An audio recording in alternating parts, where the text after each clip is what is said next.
During this sacred and holy month of Elul, we are continuing in our journey to try to make our Tefilah experience meaningful, impactful, and fulfilling. But the truth is the Tefilah experience begins before we ever step foot in shul. The Tefilah experience even begins before we open up the Silber. For Chazal, the rabbis instituted that upon awakening in the morning, we already begin to daven. We begin our Tefilah experience. We recite, Mo da'ani lefanecha, melech chai b'kayom, shechazarta bi nishmasi b'chemla, Rabba emunasecha. Translated, Mo da'ani lefanecha, melech chai v'kayom. I thank you, living and eternal King. Shechazarta bi nishmasi b'chemla. Forgive me back my soul in mercy. Rabba emunasecha.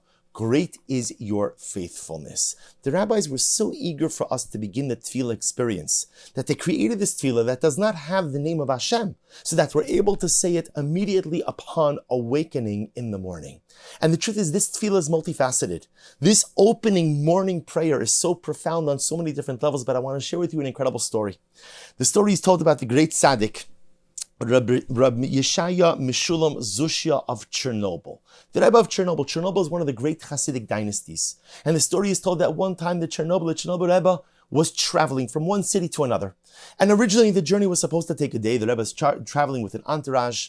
But alas, they got a little bit delayed. The sun began to set. And they had to check into an inn at the side of the road. This inn was owned by a simple Jew. A simple, ignorant Jew, but this Jew knew Jewish royalty when he saw it, and he was so excited about the opportunity to be able to host the Rebbe of Chernobyl. So the entourage comes in, they daven mincha, they eat dinner, they daven ma'ariv, they retire for the night, and the innkeeper decides, he knows that the Rebbe is going to set out the next morning, so he decides for himself, you know what, I'm going to make a beautiful spread for the Rebbe. A good breakfast. He wakes up early in the morning, and he checks in to see what's happening with the Rebbe. He sees the Rebbe is awake, preparing himself to daven shacharis, preparing himself to daven the morning tefillas.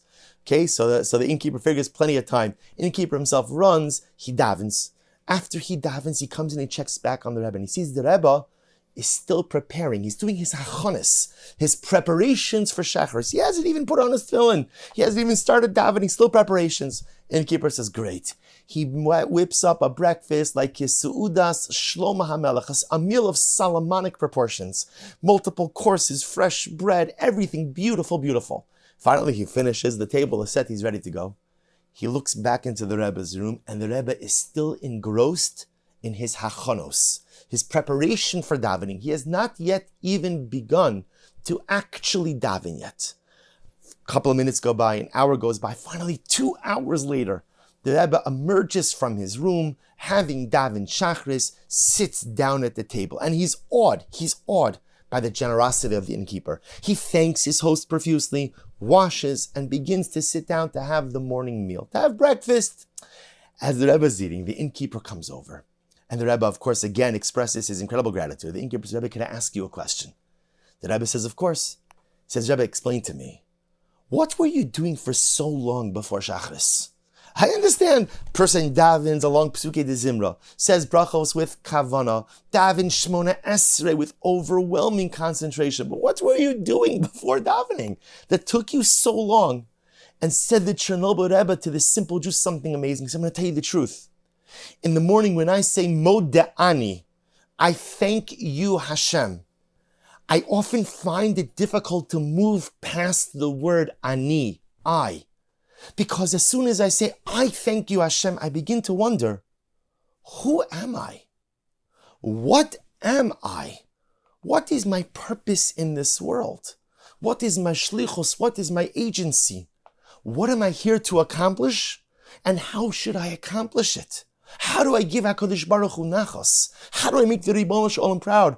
And the Chernobyler says, I get so caught up in the ani, in the eye of Mo Da'ani, that I can't even move forward until I answer all of these questions.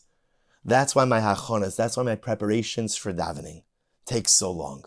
I get caught on that first phrase, Mo Da'ani. I thank you, Hashem. Who am I? What am I? Machovasi ba'olami, what is my responsibility in this world? And I think the Rebbe is teaching us an incredible lesson. You see, often, when we think about Tefilah, and even as we discussed in previous shiurim, we look at Tefilah as a vehicle to connection to God. Why do I daven? I want to create the dialogical connection, a relationship with my Father, a relationship with the Ribbono Shel Olam. That's absolutely true. But we often overlook another aspect of Tefilah, where Tefilah offers us the opportunity to create a relationship with ourselves. Rav Shamshon Raphael Hirsch, in his Sefer Chorev, says something. He says, if you look at the word to daven, lehit palel, says, what's the shoresh? What's the root? What's the root of lehit palel? Palal. Palal. Palal means to judge. Lehit palel is the reflexive form of that verb, which means, lehit palel means to engage in the process of self-judgment.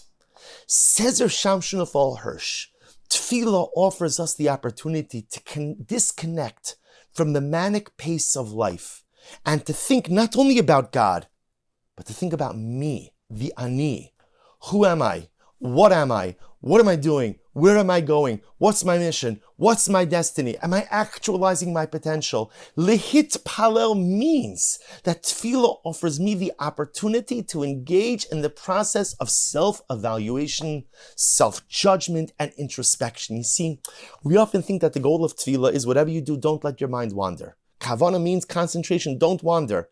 Now, that is true. In other words, my mind shouldn't wander to my business, and my mind shouldn't wander to my stocks, and my mind shouldn't wander to my vacation, and my mind shouldn't wander to my sporting teams or any other things that are very nice in life, but I shouldn't be thinking about those during davening. But your mind is supposed to wander a little bit. What is it supposed to wander? It's supposed to wander with thoughts of, how am I living? How am I living? What does my life look like? And at the end of the day, is my life in accordance? Do I live my life in accordance with the values that I espouse to believe in? My mind is supposed to wander a little bit, but only wander to the good things, only wander to the important and impactful things. Lehit palel means to engage in the process of self-evaluation, of self-judgment, to focus a little bit on the ani. And like the Chernobler, when I begin in the morning, Modeh Ani, I thank you, to begin to think, who am I? What am I? How am I living? This is the duality of the Tefilah experience. Tefilah offers us the opportunity to come closer to Hashem, but Tefilah also offers us the opportunity to come closer to ourselves. You know, it's interesting, Rav Shamshon Raphael Hirsch was lamenting the manic pace of life. Can you imagine what Rav Shamshon Raphael Hirsch would say if he saw our lives today? We're always connected. We're always plugged in. We're always on. Even when we have free time, we have so many distractions. So dear friends, when do we ever have the opportunity to think about who we are, what we are, how we're living, and where we're going? And the answer is Tefilah. Tefilah gives us the opportunity to focus and to think about and to cogitate on the ani. May we be zochem Yirtz Hashem to use this beautiful gift of Tefilah to come closer to Hashem, and in Yirtz Hashem to come closer to ourselves as well. Wishing everyone a wonderful day and a meaningful rest of Chodesh Elul.